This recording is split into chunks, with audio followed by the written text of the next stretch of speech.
My name is Rafael, you're watching Rock and Roll Garage, and today I'm going to explain why the Grateful Dead had two drummers and how that worked. But first, please subscribe to the channel, like the video, and leave a comment. Well, as you probably know, Mickey Hart and Bill Kreutzmann are the two legendary Grateful Dead drummers. But why the band needs two drummers and how that works? Well, we did some research about what the drummers themselves explained.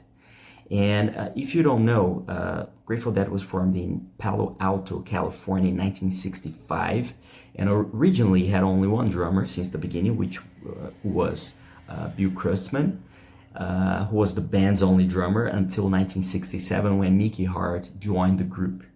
Hart stayed in the band until 1971, returning again in 1974, and both of them remained as Grateful Dead's drummers until 1995 when the band came to an end due to Jerry Garcia's death.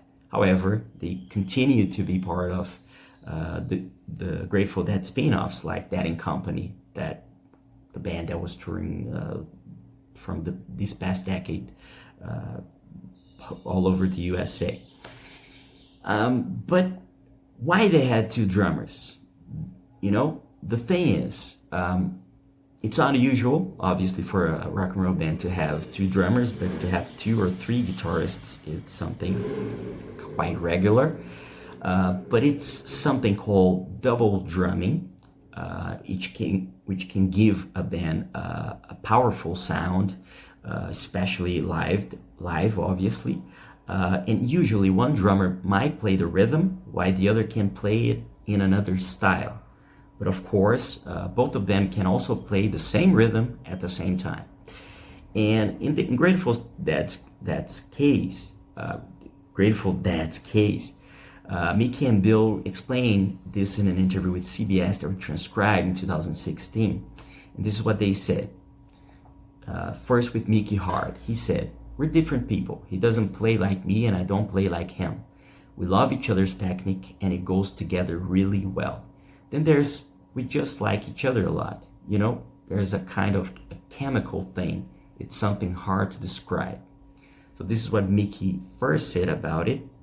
And Bill then gave his opinion on the chemistry between the two. And this is what he said. "Part of being really tight because we watch each other. He has his eyes on me, and we make sure we can see each other's drums really well. So we get good eyesight because it's really critical to be hitting right on the money, playing right together. Like in the backbeat, we have to hit that really good. Mickey play on a different drum, so it sounds different. And it was really the massive sound that those two drums created that really made the Grateful Dead, choose to have two drummers playing at the same time, to adopt this double drumming model." And in the same conversation with CBS, Mickey said a really interesting thing about that. This is what he said. "It was the mass of it, the absolute power. Two people are tracking each other. We were playing polyrhythms. That was the most important thing. We could split the band in half. Half would go with Bill, and the other half could go with me. Then we had all this going, and then we would wind up somehow magically together at the end. That became the music epiphany. It was odd times we were playing." This is what Mick said. So he really explains the whole thing behind the double drumming in the Grateful Dead. And it's interesting because I think to think about the Grateful Dead as essentially a live band. It's a band that it was more powerful playing live than on their albums, and you can see by their record sales. The only big hit they had was Touch of Grey in the 80s, when they were for almost 2 decades on the road, more than 2 decades actually. It was formed in 1965. And I mean, it's really interesting, the Grateful Dead's case, because they are one of the highest grossing bands of all time. They sold they were one of the most profitable touring bands of all time. They are, alongside with the Rolling Stones, Elton John, and many others. And they didn't put, the Rolling Stones sold more than 200 million records worldwide. Elton John more than 100,000, I think even more, 200 or 300,000 million records worldwide, and many other of these bands. But they haven't sold a really big amount of records. And the really interesting thing as well with the Grateful Dead, they're really, really influential, and they have millions and millions of fans in the United States, maybe a little bit in Canada too. But in the rest of the world, they're not big, If you go to Europe, many people might know the Grateful Dead and enjoy them. But I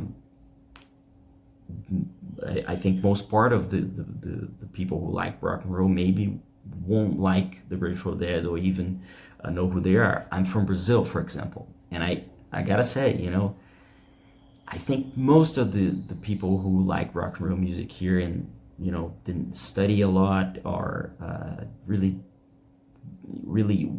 would try to hear different things and learn about new bands, most part of them have no idea about the Grateful Dead.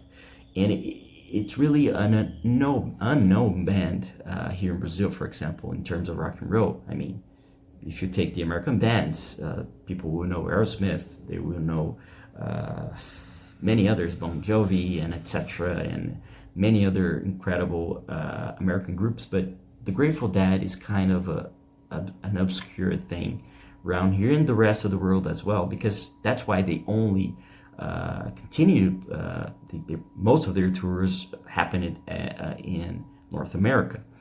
And I think, and now this is my opinion, I think that was possible because of the live shows.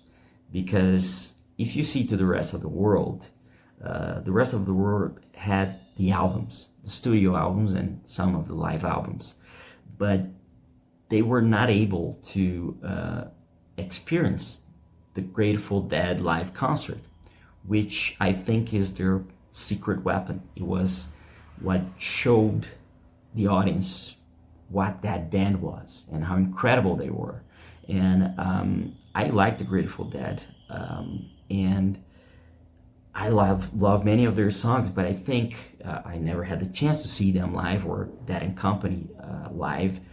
But from the experience of the fans and everybody who describes and praises the band, and they had the chance to see them live, everybody says that it was a live experience. It was really what made them what they are, one of the biggest American bands of all time. And it's really interesting because this double drumming certainly gives it a unique experience, because they would jam, they would extend the songs, and they wouldn't play them as they were played on the record, and etc. And as Hart explained in this interview with CBS as well, he said that the double drumming thing, he said, we propel it, we are the engine room, we pump the blood to the veins of the Grateful Dead. And I think this is a really wonderful description of the double drumming model in the Grateful Dead had, and the spin-off Dead and Company also had. And that's it. I hope you now know a little bit more about the double drumming thing that Grateful Dead adopted. And I hope you liked the video. Please don't forget to subscribe to the channel, like the video, leave your comment. And if you want to read more in all these things Mickey and Bill said, you can go to the description and visit the article we wrote about it. You have it, all of it. You have the link to the CBS interview and everything. All right? Thank you for watching, and I see you later.